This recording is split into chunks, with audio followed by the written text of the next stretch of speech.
Oke, kita lanjutkan ya pembelajarannya. Nah, Umar bin Khattab ini dilahirkan sekitar tahun 584 Masehi. Beliau ini berasal dari Bani Adi. Sebelum masuk Islam, Umar bin Khattab ini merupakan salah satu tokoh Quraisy yang sangat kuat perlawanannya terhadap Nabi Muhammad. Jadi Umar bin Khattab itu sebelum masuk Islam itu merupakan salah satu kafir Quraisy yang sangat sering menyiksa para pengikut dari Nabi Muhammad. Bahkan memiliki keinginan yang sangat besar untuk membunuh Nabi Muhammad. Jadi saat sebelum masuk Islamnya ya. Nah, kemudian Umar bin Khattab ini masuk Islam. Nah, maka Umar ini kemudian diberikan julukan oleh Nabi yaitu Al-Faruq, yang artinya orang yang bisa memisahkan antara kebenaran dan kebatilan. Nah, apa saja keutamaan dari Umar bin Khattab? Yang pertama adalah beliau merupakan salah satu sahabat Nabi yang paling berani dan kuat dalam membela Islam. Jadi ketika setelah menjadi Islam, Umar bin Khattab itu sangat pemberani sekali. Secara terang-terangan menyatakan keislamannya. Bahkan ketika hijrah pun, orang yang melakukan hijrah itu kan sembunyi-sembunyi ya. Tetapi Umar bin Khattab itu mengumumkan kepergiannya. Jadi sangat berani sekali. Kemudian yang kedua adalah Umar adalah sahabat sekaligus mertua Nabi. Beliau merupakan ayah dari Hafsah binti Umar. Jadi salah satu istri Nabi ada yang namanya Hafsah. Nah, ini merupakan putri dari Umar bin Khattab.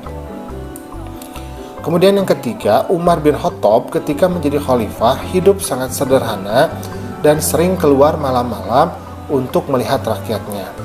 Di Umar bin Khattab ini hidupnya sangat sederhana sekali. Beliau tidak bermewah-mewahan dan setiap malam itu selalu keluar mencari apabila ada rakyatnya yang kelaparan, ada rakyatnya yang kesulitan ya. Jadi sangat luar biasa sekali memperhatikan keadaan dari rakyatnya.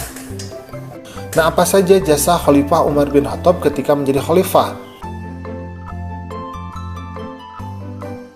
Yang pertama adalah beliau berhasil menaklukkan kerajaan Sassanid ya, atau kerajaan Persia, dan membebaskan daerah Mesir, Palestina, Syria, Afrika Utara, dan Armenia dari kerajaan Bizantium atau yang kita kenal sebagai kerajaan Romawi Timur.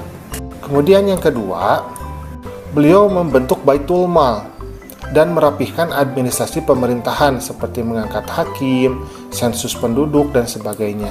Jadi Baitul Mal ini berfungsi untuk mengumpulkan zakat dari orang-orang Islam ya.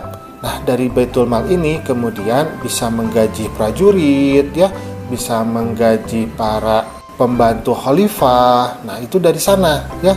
Kemudian beliau juga merapihkan administrasi pemerintahan ya, mengangkat hakim, kemudian ada sensus penduduk, sehingga pada masa Umar bin Khattab ini kesejahteraan masyarakat itu menjadi sangat meningkat karena administrasi itu tersusun secara rapi. Kemudian yang ketiga, beliau adalah orang yang menentukan kalender Islam, yaitu dari awal hijrah Nabi Muhammad. Nah, pada masa lalu orang-orang Arab itu tidak mengenal kalender secara tahun, jadi mereka itu mengenal kalender itu secara peristiwa. Contoh misalkan kelahiran Nabi Muhammad yaitu 12 Rabiul Awal. Nah, tahunnya tahun gajah karena peristiwanya ada penyerangan pasukan gajah. Jadi tidak mengenal tahun itu sebagai bilangan. Nah, karena itu oleh Khalifah Umar bin Khattab kemudian ditentukan sebuah kalender namanya kalender Hijriyah ya, yang berdasarkan perhitungan bulan. Itu dari awal Nabi hijrah dari kota Mekah menuju kota Madinah.